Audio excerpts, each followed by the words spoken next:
Konflik antara Israel dan Palestina kembali memanas setelah Hamas menyerang Israel dengan sedikitnya 5.000 roket pekan lalu. Hamas yang saat ini menguasai jalur Gaza juga mengirimkan gerilyawannya menyusup ke sejumlah kota di Israel, baik melalui darat, laut, maupun udara. Membalas serangan itu, Israel menyatakan perang terhadap Hamas dan akan membalas dengan mengerahkan segala kekuatan. Sahabat, kalian pasti sudah sangat hafal bahwa konflik antara dua pihak ini berlangsung sejak lama dan belum ada tanda-tanda berakhir. Sayangnya, ribuan nyawa sudah melayang, bukan hanya para tentara atau pejuang, namun juga nyawa warga sipil yang tidak bersalah. Semoga kedua belah pihak segera menemukan solusi terbaik dan mengakhiri peperangan ini. Di balik berita yang sering kita dengar dengan segala kompleksitasnya, ternyata Israel menyimpan banyak sekali fakta tersembunyi yang mungkin belum kalian ketahui. Apa saja kira-kira fakta tersebut? Yuk kita bahas bersama. Tapi sebelumnya, mohon dukungan untuk subscribe channel ini ya. Terima kasih. Pertama, Israel atau Ibrani Medinat Israel terletak di Timur Tengah di ujung timur Laut Mediterania. Ia dikelilingi Laut Tengah, Libanon, Suriah, Palestina, Yordania, dan Mesir. Ibu kotanya Yerusalem merupakan pusat pemerintahan dan ibu kota yang diproklamirkan, meskipun status terakhir belum mendapat pengakuan internasional yang luas. Yerusalem yang wilayahnya berada di antara perbukitan Yudea adalah salah satu kota besar dunia dengan sejarah panjang, arsitektur unik, dan warisan arkeologi yang kaya. Kota tua bertembok dibagi menjadi 4 bagian, yaitu Muslim, Yahudi, Kristen, dan Armenia, melambangkan signifikansi spiritualnya bagi kelompok agama dan etnis utama di kawasan itu. 2. Israel adalah satu-satunya bangsa Yahudi di zaman modern dengan wilayah sekarang termasuk dalam perbatasannya, memiliki sejarah panjang dan kaya yang berasal dari zaman pra-Alkitab. Pendirian Israel modern berasal dari konsep tanah Israel, Ezret Israel, konsep pusat Yudaisme sejak zaman kuno yang juga merupakan pusat wilayah kerajaan Yehuda kuno.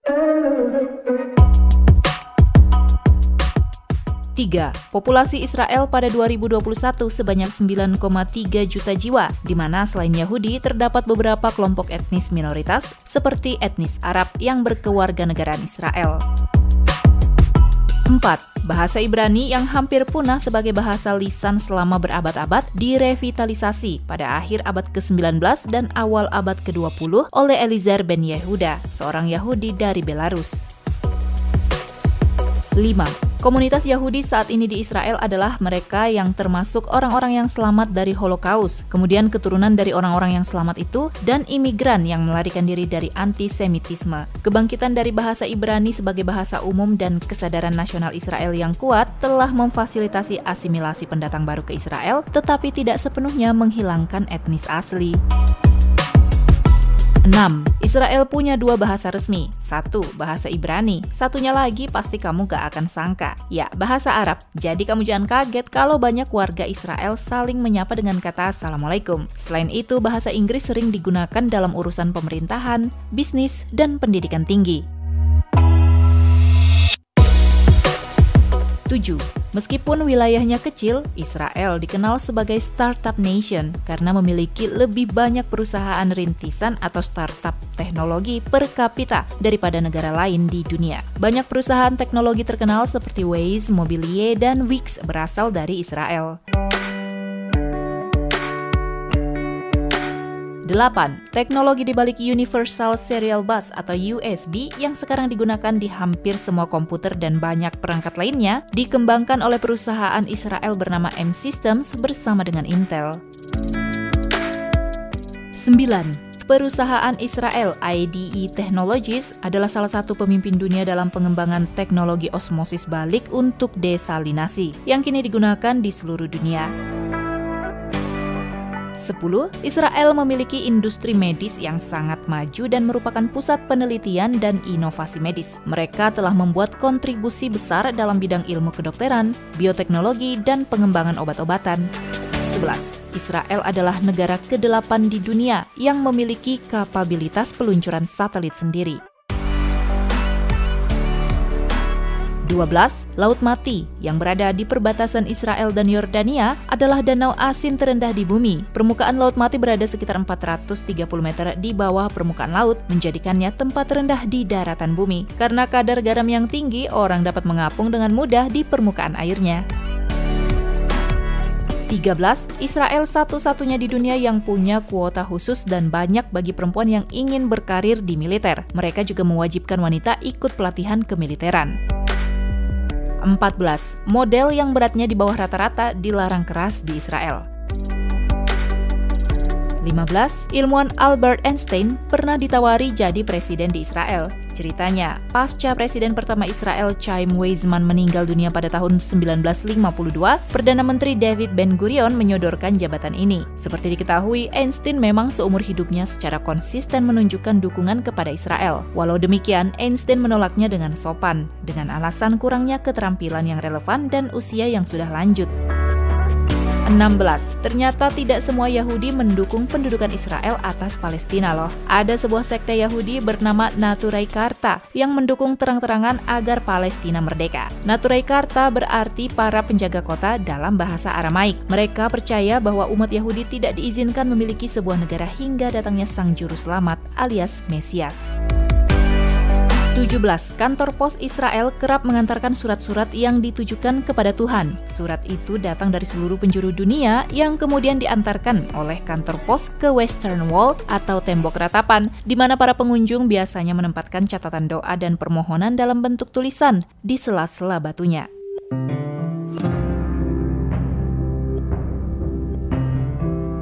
18. Selain dari bangsa Yahudi, kamu dilarang membeli atau menyewa tanah di Israel. 19. Setiap bangsa Yahudi yang berada di setiap negara di seluruh dunia akan otomatis menjadi warga negara Israel. 20. Israel mengontrol sumber air di kawasan Israel-Palestina yang menyalurkan 85% air bersihnya hanya untuk 400 penduduk Yahudi di Hebron, sementara 15% sisanya disalurkan kepada 120.000 penduduk Palestina di daerah itu. Jadi jumlah yang cukup jomplang ya teman-teman, 85% hanya untuk 400 orang, sementara 120.000 lainnya berbagi air bersih dari 15% sisanya. 21. Israel merupakan negara yang paling besar menerima bantuan dari pemerintah Amerika Serikat. Menurut data dari Foreign Assistance Amerika Serikat pada tahun 2020, negeri Paman Sam menggelontorkan bantuan kepada Israel sebanyak 3,3 miliar US dollar. Hampir seluruh bantuan yang disalurkan adalah bantuan militer. 22. Israel adalah satu-satunya di Timur Tengah yang menolak untuk menandatangani perjanjian non-proliferasi nuklir atau NPT. Perjanjian ini bertujuan untuk mencegah penyebaran senjata nuklir dan mempromosikan kerjasama dalam penggunaan energi nuklir untuk tujuan damai. Namun, Israel memiliki kebijakan ambigu, di mana ia tidak secara resmi mengakui atau menyangkal memiliki senjata nuklir, tetapi menolak tim investigasi PBB ketika akan memeriksa tempat penyimpanan nuklirnya. 23. Pada tahun 1967, pesawat tempur jet Angkatan Udara Israel melakukan serangan terhadap kapal penelitian teknis atau spy ship Angkatan Laut Amerika Serikat USS Liberty. Walaupun serangan itu mengorbankan 34 orang tentara Amerika dan mencederai 170 orang lainnya, tetapi Amerika tidak mengambil tindakan terhadap Israel hanya dengan alasan bahwa tentara Israel salah sasaran. Nah, bagaimana menurutmu kalau serangan itu dilakukan oleh negara Islam?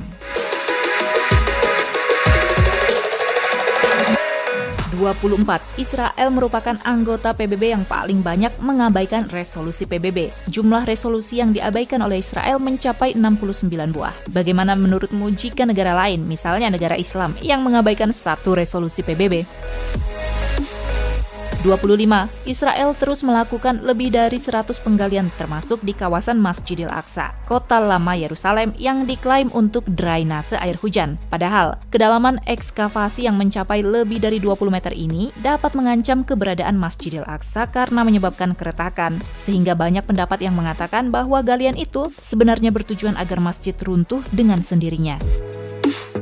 26. Setiap manusia mempunyai hak yang sama yang dijamin oleh Undang-Undang Hak Asasi Manusia yang diterbitkan pada tanggal 10 Desember 1948.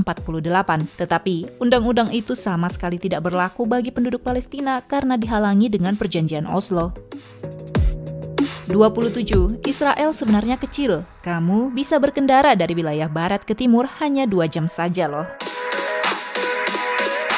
28. Kota Tel Aviv sering disebut sebagai kota vegan dunia karena jumlah restoran vegan per kapita yang tinggi. Banyak warganya memilih gaya hidup vegan karena alasan kesehatan, etika, dan lingkungan. Tel Aviv juga menjadi tuan rumah salah satu parade kebanggaan LGBT+ terbesar di dunia. Acara ini menarik ratusan ribu pengunjung setiap tahun, baik penduduk lokal maupun turis internasional.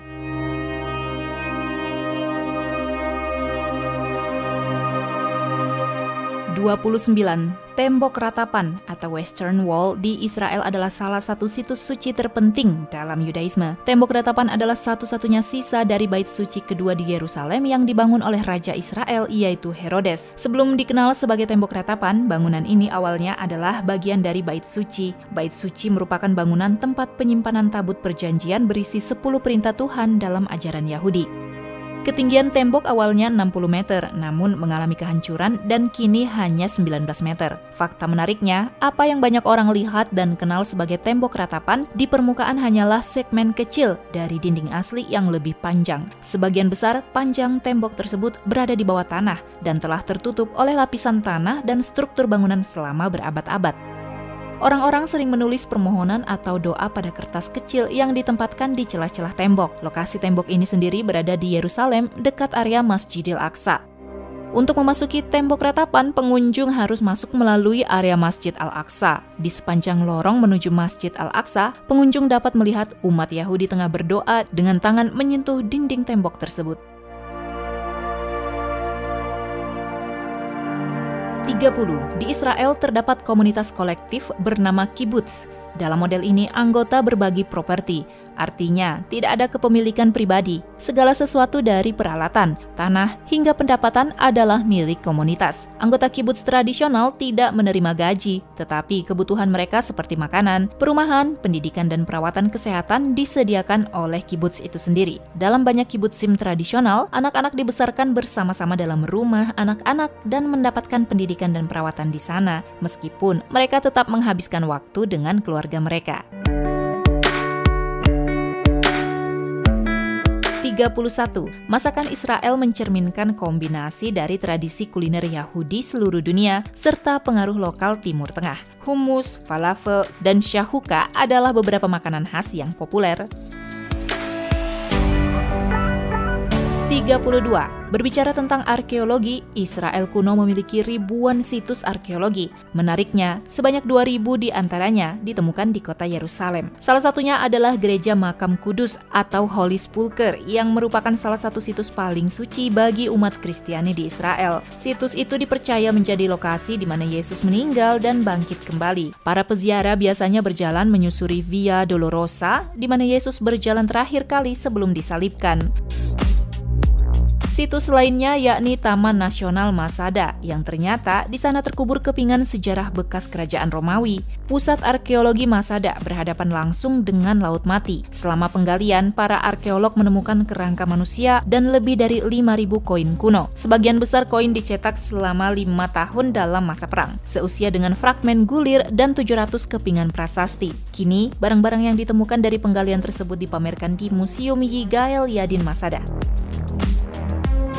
Ada pula Taman Nasional Beit Gufrin Maresha. Di taman ini ditemukan situs Tel Maresha. Dalam Alkitab dicatat bahwa Raja Rehoboam dari Yehuda membangun kota sebagai benteng pertahanan. Situs sempat ditinggalkan selama periode Romawi, namun kembali menjadi kota penting usai pembangunan Beit Gufrin di era Perang Salib. Di samping itu ada juga Taman Nasional Ein Afdat, situs arkeologi bekas kerajaan Romawi yang kaya akan beragam peninggalan kunonya. Para arkeolog menemukan 2 bangunan bekas gereja besar di era Bizantium, pemandian, dan pemakaman mewahnya. 33. Israel memiliki sejumlah tempat wisata terkenal, di antaranya Museum Holocaust terbesar di dunia yang dibangun pada tahun 1953. Yad Vashem, bangunan sejarah yang didedikasikan kepada mereka yang meninggal di Holocaust. Kemudian Masada, benteng gunung kuno di tepi Laut Mati yang dikenal sebagai tempat terakhir perlawanan Yahudi melawan Romawi.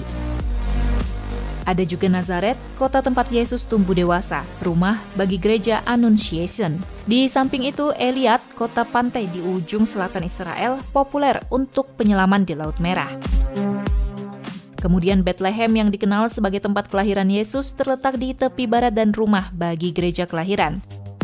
Ada juga Hebron, salah satu kota tertua yang dihuni secara terus-menerus di dunia dengan situs warisan makam patriark.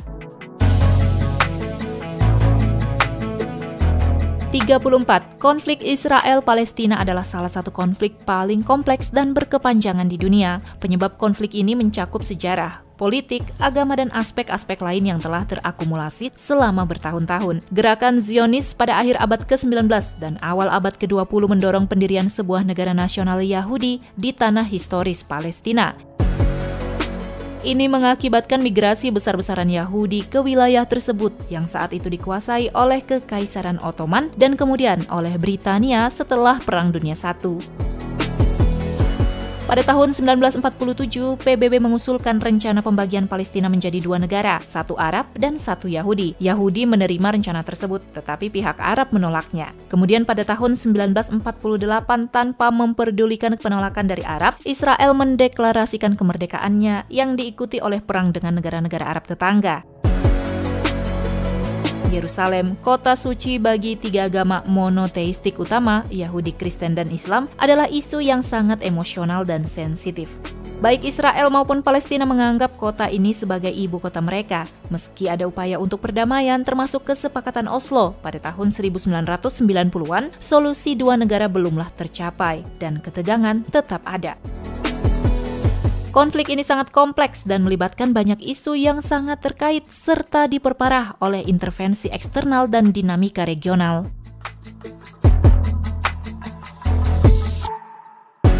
35. Akibat konflik yang terjadi antara Israel dan Palestina, Indonesia dan Israel tidak memiliki hubungan diplomatik resmi dan sikap Indonesia terhadap Israel telah lama dipengaruhi oleh sejumlah faktor, terutama solidaritas dengan Palestina. Ya, Indonesia adalah negara yang konsisten mendukung Palestina di forum internasional seperti PBB.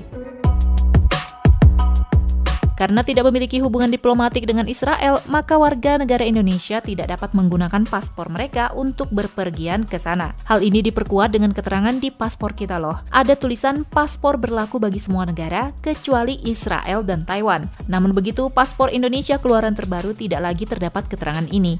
Mungkinkah Indonesia segera menjalin diplomasi ke Israel? Bagaimana menurutmu? Sahabat, itulah tadi fakta-fakta mengejutkan tentang Israel. Jika kamu tahu fakta lainnya, silahkan bagikan di kolom komentar ya. Terima kasih bagi kamu yang sudah mengikuti sampai akhir, dan saya akan menantikanmu di video selanjutnya. Bye-bye.